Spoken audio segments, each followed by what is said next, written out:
Salut tout le monde, bienvenue à Finances fondamentales, le podcast d'éducation financière dans lequel je te synthétise des livres sur les finances personnelles et l'investissement boursier en 5 points clés et où je réponds aussi aux questions des personnes auditrices à l'aide de cas concrets et transparents. Si tu souhaites prendre en main ta santé financière, t'es à la bonne place. C'est parti, bon podcast! Salut tout le monde, bienvenue à l'épisode 171. Désolé, je ne l'ai pas écrit, donc je me rappelais plus, j'étais rendu où. Bienvenue à l'épisode 171. Donc aujourd'hui, je suis vraiment content d'être avec vous pour vous présenter un cas. Donc j'avais déjà fait 2 études de cas de rencontres que j'ai faites précédemment et les gens m'ont écrit qu'ils avaient bien apprécié. Donc j'en fais un troisième aujourd'hui. Avant de commencer, par contre, je présente les nouvelles personnes abonnées du mois de février. Beaucoup de nouvelles personnes abonnées ce mois-ci. Merci beaucoup pour votre soutien.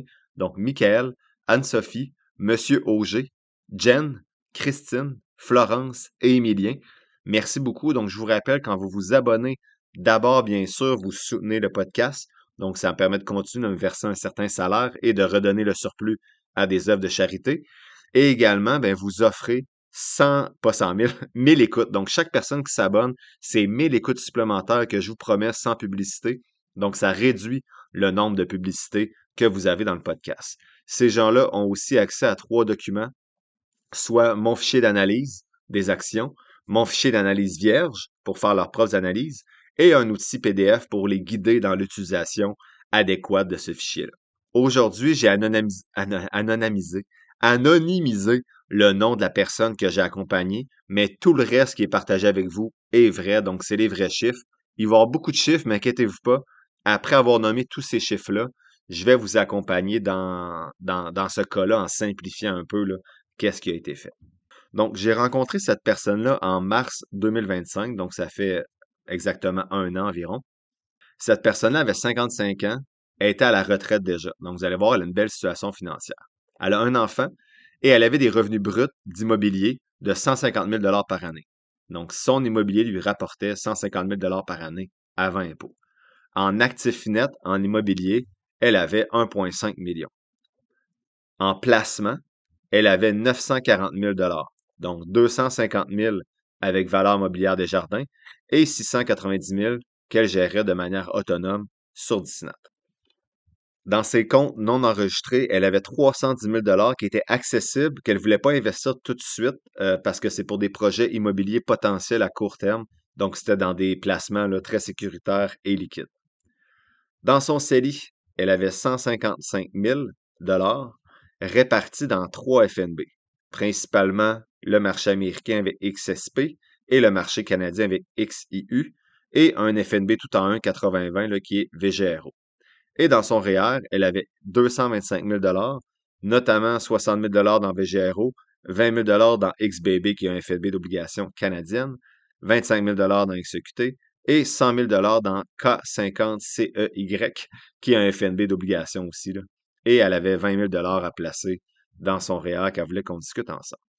Donc, ce que je fais dans ces rencontres-là, il y a toujours 3 sections. D'abord, il y a le contexte que je viens de vous présenter un petit peu. Donc, je m'intéresse à l'âge de la personne, si elle a des enfants, son travail, son salaire, son taux d'épargne, donc tout ça.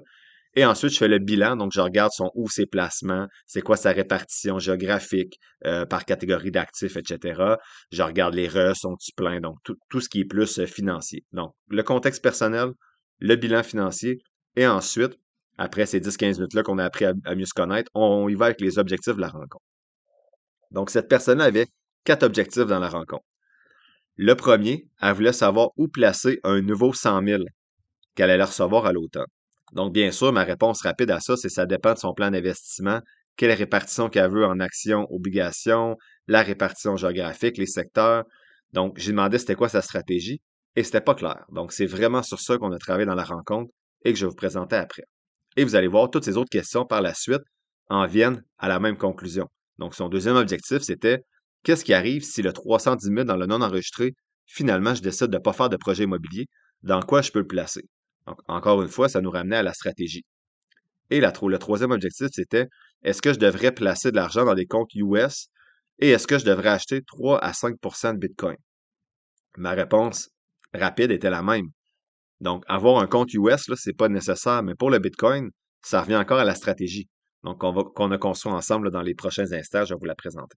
Et enfin, elle me demandait, je veux faire du ménage dans mes titres de FNB et mieux comprendre les produits dans lesquels je suis investi. Donc, cette personne-là, vous le voyez, avait une excellente situation financière, mais avait beaucoup de FNB et ne savait pas exactement qu'est-ce que faisait chacun de ces FNB. Donc, ne connaissait pas finalement sa répartition action-obligation, sa répartition géographique. Donc, avait placé un peu dans des bons FNB son argent, mais n'avait pas la vue d'ensemble.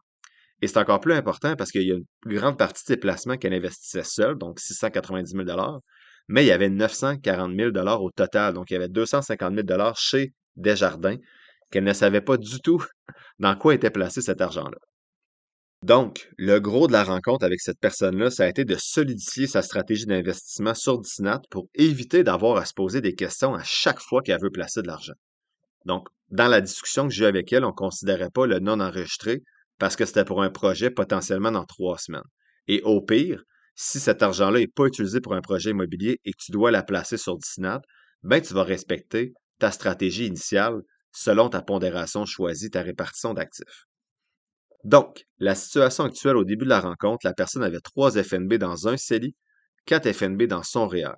Ce qu'elle voulait, c'était simplifier tout ça, puis s'assurer d'avoir une stratégie qui est claire pour ses prochains investissements. Comme j'ai dit tantôt, elle ne connaissait pas du tout sa répartition des actifs actuels sur Disnat ou sur Valeurs mobilières des jardins. Elle ne connaissait pas le pourcentage d'actions, d'obligations, la répartition géographique. Donc déjà là, il y a un petit drapeau rouge. Là. Si tu fais affaire avec Valeurs mobilières des jardins, c'est parce que tu as un bon actif de placer. Et si tu ne sais même pas dans quoi tu investis, ben je remets en question un peu peut-être l'accompagnement reçu ou l'intérêt que la personne avait à s'intéresser à ces choses-là. Mais elle a clairement un intérêt parce qu'elle me rencontrait pour 60 minutes. J'ai récemment découvert un cabinet d'assurance différent. C'est des courtiers qui essaient d'acheter une assurance pour toi, pas de t'en vendre une. Si ton assurance auto, habitation ou entreprise renouvelle bientôt, ben fais comme je vais faire en juin prochain et appelle Galard Assurance au 450-753-8008, va au galard.ca ou clique sur le lien dans la description de l'épisode. Tu vas voir, tu vas m'en remercier.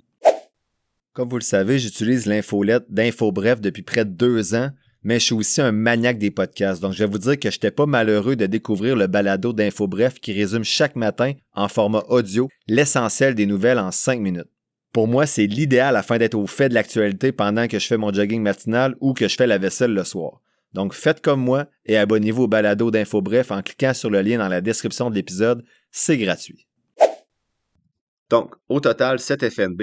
On a calculé ensemble, j'ai repris ligne par ligne chacun des produits qu'elle a. Puis c'est pas si simple parce que avec des compagnies comme Desjardins ou autres, là, peu importe, là, je nomme pas Desjardins parce qu'ils sont pires qu'un autre ou meilleurs qu'un autre. Je fais juste nommer avec quelle institution ils faisaient affaire. Et ce qui est dommage, c'est souvent tu as 3 fonds communs. Mais dans chacun des fonds communs, tu as 7 fonds communs. Donc, pour savoir vraiment la répartition géographique précise, il a fallu prendre chaque montant de chaque compte, chaque fonds commun, aller voir chacun de ces fonds communs-là. Donc, ça, j'ai tout fait ça en préparation avant la rencontre. Et quand je suis arrivé à la rencontre, mais j'ai dit, voici sur Disnat, ta répartition actuellement est de 61% en actions, 39% en obligations. Et sur Valeurs mobilières des jardins, tu es actuellement à 77% actions, 23% obligations. Donc, cette personne-là souhaitait avoir un profil 80-20. Donc, sur Valeurs mobilières des jardins, on s'y rapprochait, mais sur Disnat, on avait trop d'obligations. Mais bien sûr, il y a une partie de ces obligations-là qui était prévue pour, en fait, qui était à placer. Il y a un 100 000 qui était à placer. Donc, cette personne-là souhaitait avoir une répartition 25% Canada, 50% US, 25% international. Actuellement, sur Disnat, elle avait 38% de Canadiens au lieu de 25. Et si on considère Valeur mobilière des jardins, quand je mettais les deux ensemble, on avait 32% au lieu de 25%.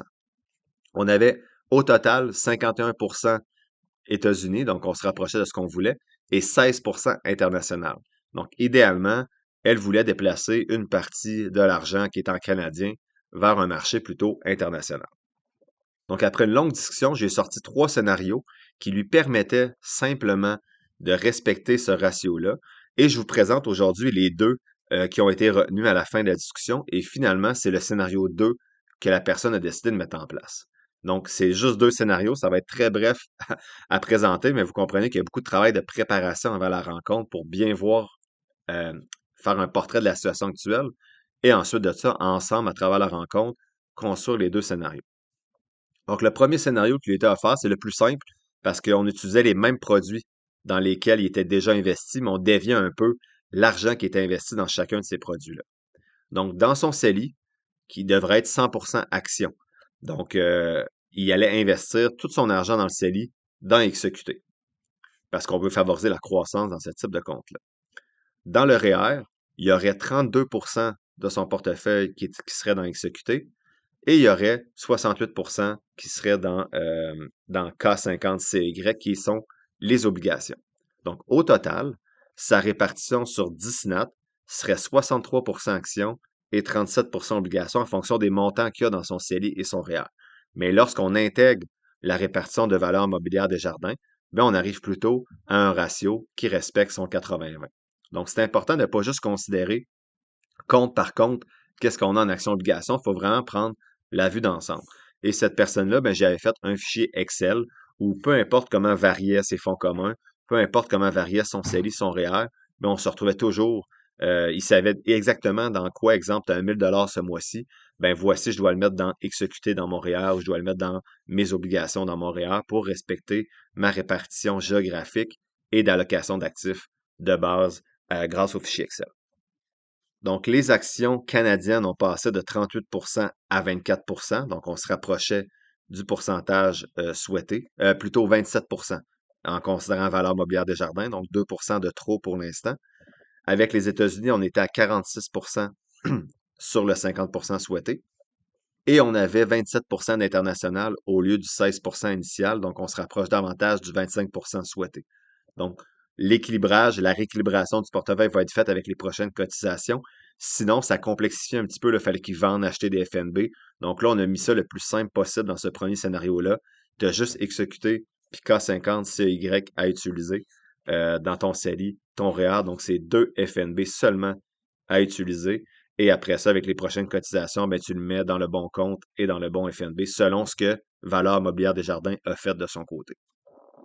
Le scénario 2, avec 4 FNB au lieu de 2 par rapport au scénario 1, mais on arrivait directement là, sur les cibles souhaitées en termes de répartition action-obligation et de répartition géographique, en considérant toujours bien sûr dans le fichier Excel comment fluctuaient les actifs chez Valeur Mobilière des Jardins.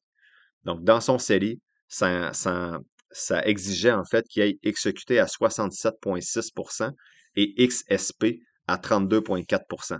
Donc, un FNB tout en un exécuté et on surpondère un petit peu le SP500 avec XSP.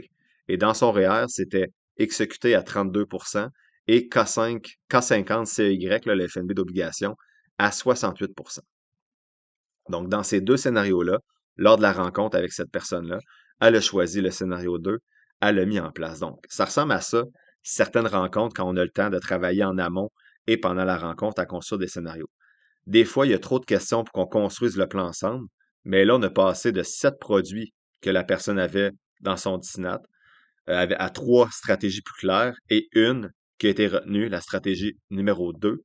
Et ça permet maintenant à cette personne-là de mieux connaître les différents produits dans lesquels elle investit et de s'assurer que quand elle a une décision à prendre, ben c'est moins compliqué. Tu n'as pas à te poser de questions. Tu ouvres ton fichier Excel. Oups, je suis posé d'avoir 80% d'actions. Je suis rendu à 74%. Le 1 000 $ que j'ai investi ce mois-ci va aller dans les actions, dans tel compte, dans tel FNB pour respecter les répartitions géographiques.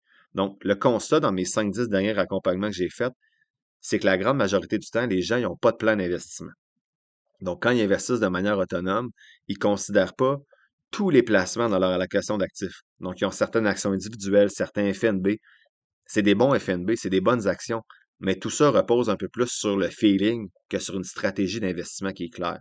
Donc, quand on a de gros montants à placer ou on a des choix importants à faire, bien, ces personnes-là doivent toujours se reposer les questions. Donc, au lieu de une fois s'asseoir comme il faut puis construire un bon plan et après ça, tu n'as plus de questions à te poser quand tu as besoin d'investir, bien, ces gens-là, à chaque 2 semaines ou à chaque mois, doivent se remettre en question. Et ça devient lourd d'un point de vue mental de toujours avoir à remettre en question tes choix financiers parce que tu n'as pas de stratégie claire. Donc, avoir un plan comme ça, comme on a construit lors de la rencontre, mais ça permet de se questionner une seule fois comme il faut. Puis ensuite, ben, tu as juste à respecter tes choix selon le plan que tu as convenu au départ. C'est le genre de choses que je peux faire quand j'accompagne quelqu'un, mais surtout, c'est le genre de choses que vous devriez faire si vous êtes investisseur autonome ou que vous devriez au moins comprendre quand vous parlez avec votre professionnel de votre portefeuille, surtout si vous faites de l'investissement hybride. Vous devez assurément comprendre, comme c'est le cas de cette personne-là, dans quoi vous êtes investi avec votre professionnel pour pas juste investir dans votre stratégie avec des œillères, mais de considérer, OK, si je veux être 80-20, mais mon conseiller financier me place dans du 100% action, ben moi, je vais peut-être être plus 60-40. Et ça va dépendre, bien sûr, de chacun des montants qu'il y a de chaque bord. Si avec ton conseiller financier, tu as 100 000, puis dans ton DICINAT, tu as 10 000, ben c'est sûr que si tu vas être 80-20, ben ton DICINAT va être peut-être totalement en obligation parce que avec ton conseiller, tu es 100% action. Habituellement, c'est l'inverse, là. Le conseiller va être un peu plus sécuritaire que ce que vous allez vouloir faire de manière individuelle, autonome. Mais c'est important de bien comprendre, d'avoir la vue d'ensemble de votre patrimoine, de votre portefeuille et pas juste regarder ça compte par compte ou avec votre professionnel et vous sur votre plateforme de courtage. Donc, j'espère que ça vous montre un petit peu à quoi ça peut ressembler ce genre de rencontre-là, mais surtout que ça a permis de mettre l'accent sur l'importance d'avoir un plan clair quand on investit et de ne pas choisir des bons FNB au hasard. Parce que même si vous avez des bons FNB, ça ne veut pas dire que la façon que vous les utilisez répond à vos objectifs là, d'investissement. La semaine prochaine, on revient à la synthèse d'un livre. Je vais faire la synthèse du livre Life Cycle Investing qui m'a été suggéré par une personne auditrice. Ça a été écrit en 2010 par Ian Ayres et Barry Nailbuff. Pas évident à prononcer. Et ce jeudi, il n'y a pas la présentation d'action parce que c'est un épisode des abonnés. Et dans cet épisode des abonnés-là, très intéressant selon moi, on va parler de 5 éléments. Le premier, c'est Jonathan qui m'a demandé est-ce que je peux cotiser au REE mensuellement avec les allocations familiales que je reçois? Philippe qui m'a demandé est-ce que je dois remplir le formulaire T1135 pour déclarer ma crypto-monnaie? J'ai beaucoup appris avec la question de Philippe. Dominique m'a demandé est-ce que je devrais démanteler mon REE familial? David qui m'a demandé j'ai des fonds d'innovation IA. Est-ce que c'est un bon placement à long terme? Et Alban qui m'a demandé quelle est la meilleure stratégie pour pouvoir acheter une maison dans les prochaines années. L'épisode tire à sa fin, j'espère que tu l'as apprécié. Si c'est le cas, je t'invite à le partager et à t'abonner au podcast, en plus de mettre quelques étoiles ou de le liker selon la plateforme sur laquelle tu m'écoutes. Tous les liens pour me soutenir sont quelque part dans la description de l'épisode. N'oublie pas que les informations communiquées dans le podcast sont dans un but strictement éducatif, ce ne sont pas des conseils financiers. Je t'invite à consulter un professionnel pour des conseils spécifiques à ta situation parce que je ne peux pas être tenu responsable de tes décisions financières. Comme je le dis depuis un petit bout, je ne suis pas un expert, prends donc pas ce que je dis pour du cash, fais toujours tes propres recherches. Sur ce, merci d'avoir passé un peu de temps avec moi aujourd'hui et on se voit dans le prochain épisode de Finances fondamentales.